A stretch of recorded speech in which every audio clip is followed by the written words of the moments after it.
উনি নিজেকে সিংহ মনে করে সিনেমার আর্টিস্টে, আমরাও পুষ্পা, झुकेगा नहीं। ये जहांगीर के घर वाले भी खड़े हैं, उसको बता देना कायदे से, फिर बाद में रोना पछताना मत। শোলের একটা ডায়লগ মনে আছে গব্বর সিং দিচ্ছিলেন, যখন বাচ্চারা ঘুমায় না গ্রামে তখন মা বলে শুয়ে যাও, ঘুমিয়ে পড়ো, নাহলে গব্বর সিং চলে আসবে। ড্যামেন হারবারে মায়েরা রয়েছেন, তারা তাদের সন্তানকে ভয় পাড়ান। এই জাহাঙ্গীরের গল্প। পুলিশ অবজারভার তার থ্রেট বুঝে নেব, পরে পস্তাবে, পরে কাঁদবেন না। আর জাহাঙ্গীর বলছেন বুঝে নেব, মানুষ আমার সঙ্গে রয়েছেন, ঝুঁকেগা নেই পুষ্পা। সংশ্লিষ্ট পুলিশ অবজারভার, যাকে দাবাং অফিসার বা সিংহম বলা হচ্ছে, সে এরকম ঘাট ধরে সংশ্লিষ্ট ব্যক্তিদের প্রিজনম্যানে তুলবে। সেই মুহূর্তে দাঁড়িয়ে জাহাঙ্গীর বাইরে বেরিয়ে এসে বললেন, এখানে চলবে না এসব, আমি পুষ্পা।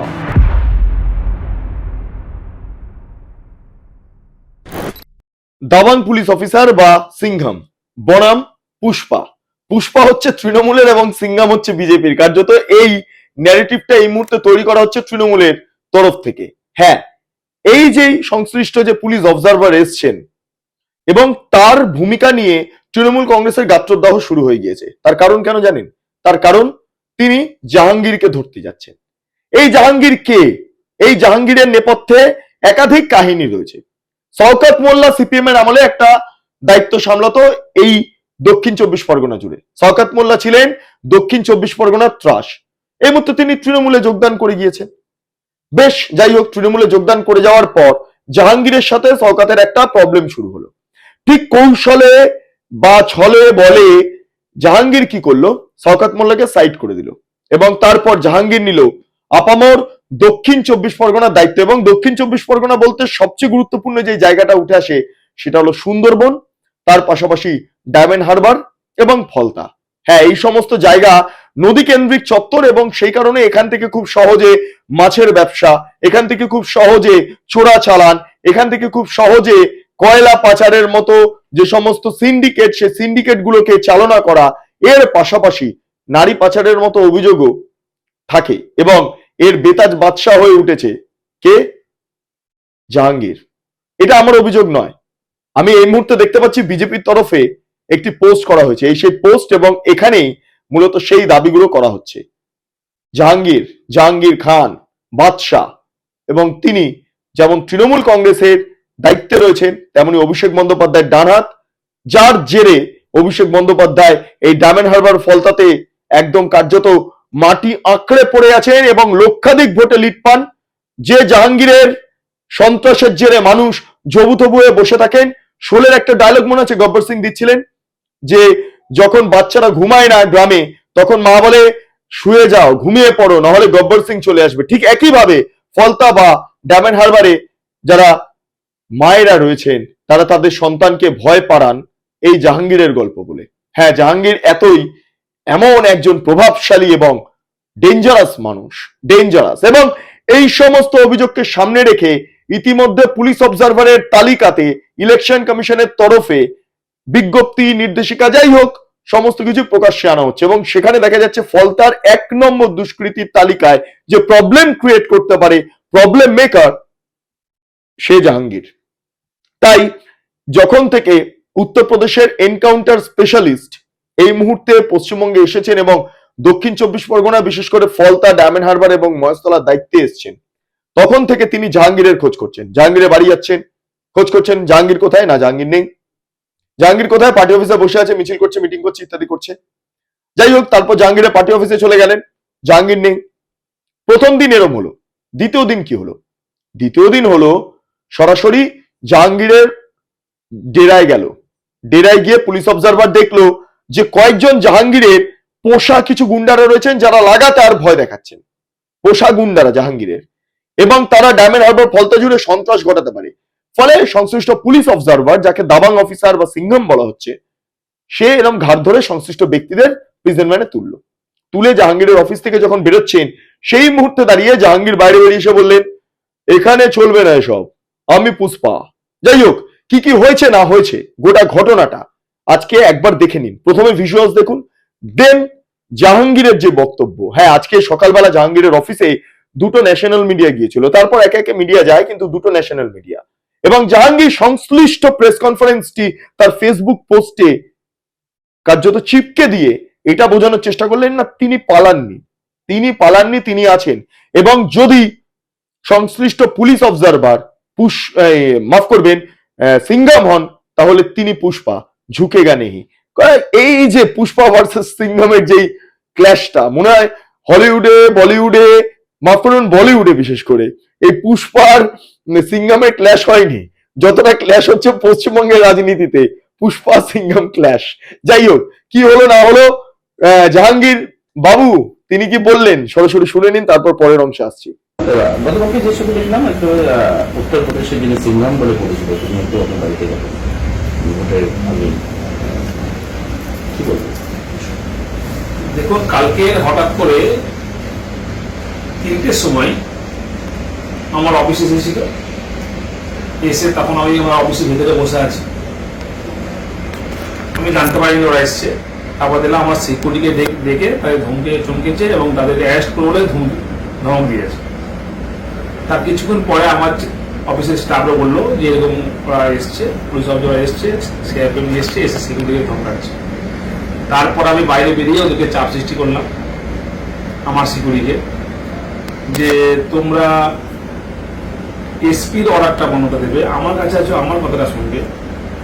ওরা ওখানে গিয়ে তুমি ওই ধমক চমকে কেন গেছো বা কি এইসব বলার পরে, চেনামি করার পরে ওরা আস্তে আস্তে চলে গিয়ে আমার পাড়ার ভিতরে গিয়ে আমার বাড়ির কাছে গিয়ে আমার বাড়ি থেকে ধমক চমক দিয়ে বড় বড় ডায়লগ কথা বলে চলে গেছে। কিন্তু যেটা আমরা ইলেকশন কমিশনের যে রুলস আছে, নিয়ম আছে, যে একজন পুলিশ অবজারভার ডিউটি অফিসার উনি পারেন না যে সশরীরে কোথাও উপস্থিত থেকে কাউকে ধমক চমক দেওয়া। ওনার যদি কিছু বলার থাকে লোকাল এসপিকে জানাবে, লোকাল থানাকে জানাবে, তাদের মারফতে কিছু করা। ওরা লোকাল পুলিশও দিচ্ছে না, কাউকে দিচ্ছে না, ডাইরেক্ট সিআরপিএফ নিয়ে গিয়ে শুধু আমার বাড়িতে না, আমার যারা সহকর্মী আছে প্রত্যেকটা অঞ্চলে যারা অঞ্চল সভাপতি আছে, নেতা কর্মীরা আছে, তাদের বাড়িতে গিয়ে ধমক চমক দিচ্ছে, রেড করছে। রাতে অন্ধকারে গিয়ে সিআরপিএফ গিয়ে আমাদের মায়েদের বোনদের উপর ধমক দিচ্ছে, শিলধ্বনি করার মধ্যে বুদ্ধি মারছে, কথা বলছে এবং ভয় দেখাচ্ছে। তাতে বাচ্চারাও ভয় পাচ্ছে, বাড়ির বয়স্ক লোকেরা ভয় পাচ্ছে। কিন্তু তৃণমূল কংগ্রেসের নেতা কর্মীদেরকে এই ধমক চমকে ভয় দিকে রাখতে পারবে না। উনি নিজেকে সিংহ মনে করে সিনেমার আর্টিস্টে, আমরাও পুষ্পা, ঝুঁকেগা নেই। আমরা ঝুঁকবো সাধারণ মানুষের কাছে, আমরা ঝুঁকবো গণদেবতার কাছে। কোনো দিল্লির পুলিশ বা বিজেপির দালালের কাছে আমরা মাথা নত করবো না। জাহাঙ্গীর খান কি ভয় পেল? জাহাঙ্গীর খান ছোটবেলা থেকেই লড়াই করে উঠে এসছে। আমি সিঁড়িতে উঠিনি, লিফটে উঠিনি। আমি পঞ্চায়েত প্রধান 5 বছর ছিলাম, পঞ্চায়েত সমিতির সভাপতি 5 বছর ছিলাম। এই রানিং 2-3 বছর আমি জেলা পরিষদ পূর্ত পরিবার কর্মাধ্যক্ষ। আজকের আমি বিধানসভার তৃণমূল জোড়া ভোটে প্রার্থী হয়েছি। আমি ছোটবেলা যেটা দেখেছি শোলে বই, সে আমজাদ খানের जो आदमी डर गया आदमी मार गया, জাহাঙ্গীরের ডিকশনারিতে ডর বলে কিছু নেই। আমরা ভয় পাই অন্যায় দেখে, অপরাধ দেখে, কিন্তু কে ধমকাবে, চমকাবে, ভয় দেখাবে, জাহাঙ্গীর খান তাতে কর্ণপাত করে না। জাহাঙ্গীর যা পরিস্থিতি, কোনোভাবে কালকে আপনাকে গৃহবন্দী করার চেষ্টা করা হয়, তাহলে কি করবেন? আমাকে গৃহবন্দী করুক, কারণ আমি যতবার ইলেকশন হয় আমি আমার রুমের ভেতর থেকে কন্ট্রোল রুম খুলে ফোনে ফোনে আমি সবাই যোগাযোগ রাখি, কোথায় কি পোল হচ্ছে না হচ্ছে, ভোট হচ্ছে করে। আমার গৃহবন্দী কেন, আমাকে যাই করুক, ফলতার মানুষ আমার সঙ্গে আছে, ফলতার মানুষ তৃণমূল কংগ্রেসের সঙ্গে আছে, ফলতার মানুষ জোড়াফুল চিহ্নের সঙ্গে আছে। আমরা সারা বছর মানুষের সঙ্গে সুখ দুঃখে সাথী হয়ে বিপদের বন্ধু হিসেবে পাশে থেকে আমরা কাজ করেছি। তাই ফলতার গণদেবতা, ফলতার সাধারণ মানুষ যখন আমার সঙ্গে আছে, সেখানে ইলেকশন কমিশনার বা দিল্লির পুলিশ বা বিজেপি দালালরা কি করবে সেটা আমার যায় আসে না। তাতে আমি ভয় পাই না, আমি কর্ণপাত করি না। আমি সাধারণ মানুষের সঙ্গে ছিলাম, আছি, থাকবো, আর মানুষ আমার সঙ্গে ছিল, আছে, থাকবে। আগামীকাল ভোট, দীর্ঘ প্রচারের পর মাঝকে আটকানো পুলিং পিরিয়ড, তো কোন চাপ অনুভব করছেন? আমি আমি দেখতে পাচ্ছেন তো, আপনারা আজকে এসছেন, দেখতে পাচ্ছেন তো, কোনো চাপ নেই। আমরা অভ্যস্ত, আমরা বাংলার মানুষ, আর 200 বছর লড়াই করে বাংলার বিপ্লবীরা ব্রিটিশদেরকে আমরা তাড়িয়েছি, বিতাড়িত করেছি। একইভাবে বাংলার মানুষ, ফলতার মানুষ এই বিজেপি নামক দলটাকে বাংলা থেকে উৎখাত করবে এবং বিজেপির জামানা জব্দ করে দেবে। आसपास के जितने भी लोग हैं अच्छी तरह से समझ लें कि अगर किसी ने बदमाशी करी तो उनका कायदे से इलाज किया जाएगा। फिर अगर कहीं से खबर आ गई कि किसी ने कोई खुराफात करने की, किसी को परेशान करने की कोशिश की है, तो फिर उसकी खबर फिर अच्छे से लेंगे हम।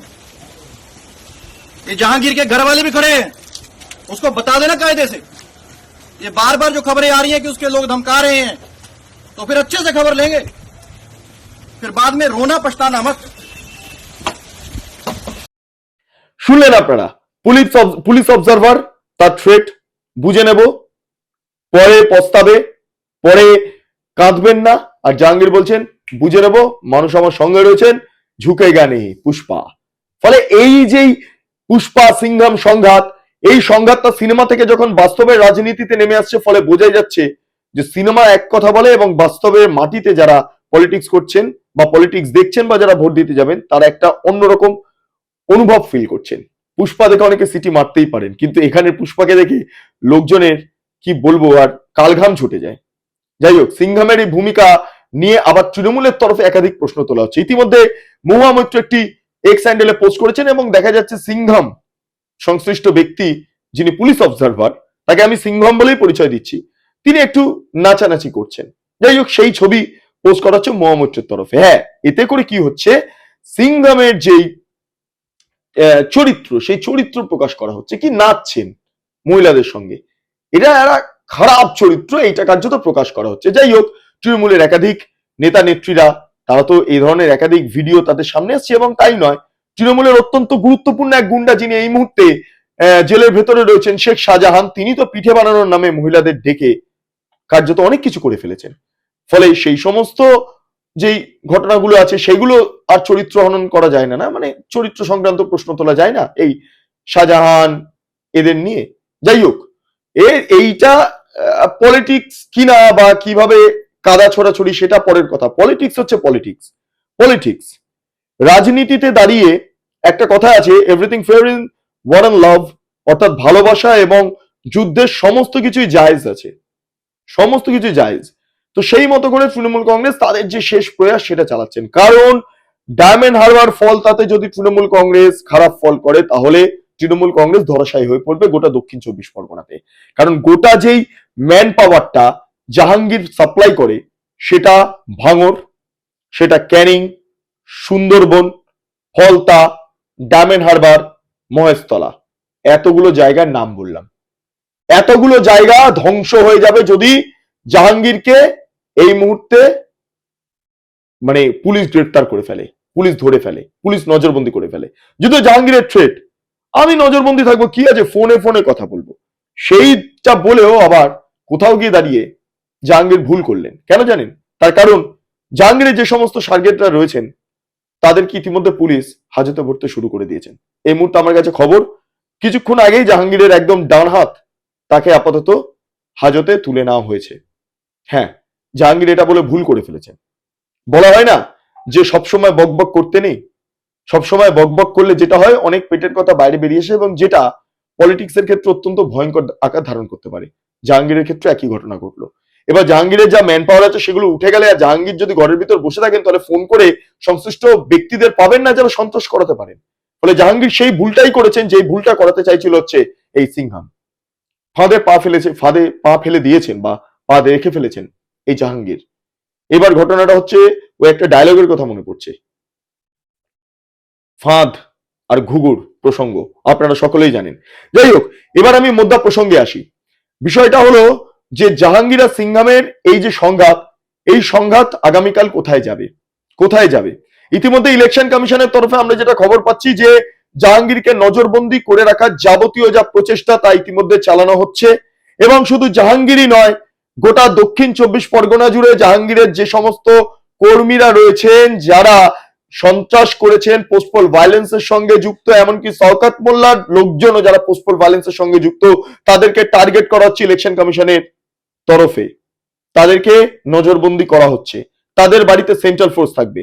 ইতিমধ্যে দক্ষিণ 24 পরগনার ক্ষেত্রে আমরা দেখতে পাচ্ছি একাধিক কোম্পানি, প্রায় 200 থেকে 250 কোম্পানি, যদি ডায়মন্ড হারবার পুলিশ ডিস্ট্রিক্ট বা তার পাশাপাশি বারাইপুর পুলিশ ডিস্ট্রিক্ট এগুলো আমরা যদি দেখি, বা সুন্দরবন পুলিশ ডিস্ট্রিক্ট, প্রায় 200 থেকে 300 কোম্পানি ফোর্স মোতায়েন করা হচ্ছে। এবার একটা বিষয় ভাবুন, এক কোম্পানি মানে 100 জনের বাহিনী, এবং সেখান থেকে অ্যাক্টিভ ফোর্স থাকে 75 থেকে 80। ফলে যদি 300 কোম্পানি হয়, তাহলে হিসাবটা করে দেখুন, গুণ করে দেখুন, বা যোগ বিয়োগ করে দেখুন, আপনারা উত্তর পেয়ে যাবেন। এই মুহূর্তে দাঁড়িয়ে হিন্দু এলাকাগুলোতে যাতে সাধারণ মানুষ ভোট দিতে পারেন, যারা এতদিন ধরে এই জাহাঙ্গীর বাহিনীর দ্বারা নির্যাতিত ছিলেন, তার ব্যবস্থা ইলেকশন কমিশন করে ফেলেছে। অর্থাৎ সবটা মিলিয়ে জাহাঙ্গীর চাপে জাহাঙ্গীর ভুল পথে পা ফেলে দিল, এবং তার পাশাপাশি সিংহাম আরো ক্রমে খতরনাক সিংহ, যেটা বলা হয় ভয়ঙ্কর সিংহ, সেই রূপ নিচ্ছে। আজকে রাতের মধ্যে অনেক কিছুই ঘটে যেতে পারে। কাল সকালে উঠে হয়তো দেখতে পারবেন মুক্ত সূর্য, কোনো রক্ত নেই। আগামীকাল নির্বাচন, এবং সেই নির্বাচনের প্রাককালে যা যা করণীয় তাই তাই করা হচ্ছে, যা যা ব্যবস্থা নেওয়ার কমিশনের তরফে নেওয়া হচ্ছে। পুলিশ অবজারভার মতো ভূমিকা পালন করছে, এবং সেন্ট্রাল ফোর্সের মতো। বাকি আপনাদের বিষয়। একটাই কথা বলে রাখার, নির্বাচনের প্রাককালে এটা আমার শেষ ভিডিও। আগামীকাল নির্বাচন, প্রত্যেকটা মানুষ তাদের গণতান্ত্রিক অধিকার প্রয়োগ করবেন, এটা স্বাভাবিক। আমাদের নাকি বিশ্বের সর্ববৃহৎ গণতান্ত্রিক দেশ, সেই দেশের একটি অঙ্গরাজ্য পশ্চিমবঙ্গে যদি সাধারণ মানুষ তাদের ভোটাধিকার প্রয়োগ না করতে পারেন, তাহলে সেটা কখনো ডেমোক্রেসি নয় বা গণতন্ত্র নয়। প্রতি 5 বছর অন্তর অন্তর আপনাদের হাতে এই সর্বাধিক গণতান্ত্রিক অধিকার আসে। আর বাকি কি গণতান্ত্রিক অধিকার পান, কে কি গণতান্ত্রিক অধিকার দেয়, কেন্দ্র রাজ্য কি করে না করে, সে অনেক বিতর্কের বিষয় রয়েছে। কিন্তু এটা আপনাদের সার্বিক গণতান্ত্রিক অধিকার প্রয়োগ করার জায়গা। ফলে এই একটা আঙুল সমস্ত কিছু বদলাতে পারে, আবার সমস্ত কিছু ফিরিয়ে আনতে পারে। পরিবর্তন হতে পারে, প্রত্যাবর্তন হতে পারে, সবটাই আপনাদের মতামতের উপর দাঁড়িয়ে। কিন্তু এই মতামত প্রয়োগ করার জন্য আপনাদের বুথ পর্যন্ত যেতে হবে, ভোট কেন্দ্র পর্যন্ত যেতে হবে, এবং সাহস করে যেতে হবে। তাই ভয়মুক্ত ভোটের জন্য আপনারা প্রস্তুত হয়ে পড়ুন, সকাল সকাল যান, আপনাদের গণতান্ত্রিক অধিকার প্রয়োগ করুন। এটাই বেঙ্গল লিবার্টির তরফে আমার প্রত্যেক কটা দর্শকের কাছে আবেদন। আপনারা প্রত্যেকে ভোট দিন এবং আপনাদের গণতান্ত্রিক অধিকার প্রয়োগ করুন। সেটা পরিবর্তন হোক, প্রত্যাবর্তন হোক, কিচ্ছু যায় আসে না, কিন্তু ভোটটা দিন। আপনারা এতক্ষণ ধরে দেখছিলেন বেঙ্গল লিবার্টি। কোনো মতামত আপনাদের থাকলে অবশ্যই কমেন্ট সেকশনে জানান। চ্যানেলটি ভালো লাগলে লাইক করুন, সাবস্ক্রাইব করুন, শেয়ার করুন, বেল আইকন ক্লিক করুন www.bengalliberty.com। সেখানে ক্লিক করুন, সমস্ত খবর আপনাদের জন্য সাজানো রয়েছে। স্বাধীন, কাঁচিন এবং গেরিলা সাংবাদিকতার পাশে দাঁড়ান। অসংখ্য ধন্যবাদ। Ajay Pal Sharma, brought in by the Election Commission as the police observer of Diamond Harbour. He is known as an encounter specialist, and he is the same man who, along with CRPF forces, is barging into people's houses in the middle of the night, terrorizing the people of Diamond Harbour, and in the name of searching, he is assaulting women along with CRPF forces. But this Ajay Pal Sharma is also a very colorful character, because this Ajay Pal Sharma was also the center of 2 investigations. One is a corruption investigation, the second is a criminal breach of trust. Let me show you an article from March 2020 by Times of India, where it clearly says that this Ajay Pal Sharma was in the center of a cash for posting scam, where he used to collect money from other officers in return of plum postings, and he was subsequently transferred from there. The second investigation, where he was the center of attention, is where a woman complained to the D-Then DIG that Ajay Pal Sharma married him in Ghaziabad but had illicit affairs with other women, and when this particular woman was about to complain to the DIG, he framed that woman with criminal conspiracy and blackmail. So this is this so-called Ajay Pal Sharma, the encounter specialist, who's been brought in by the Election Commission as the police observer of Diamond Harbour to threaten people, to do illegal searches, to do illegal activities, anti-constitutional acts, and to terrorize women of Diamond Harbour. Let me say this very clearly to Mr. Ajay Pal Sharma.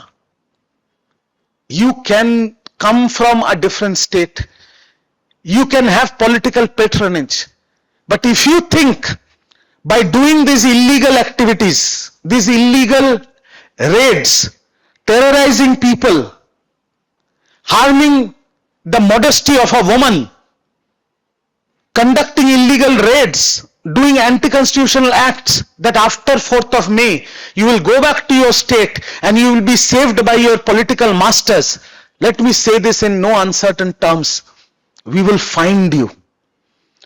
We will file an FIR against you. There will be a charge sheet filed against you.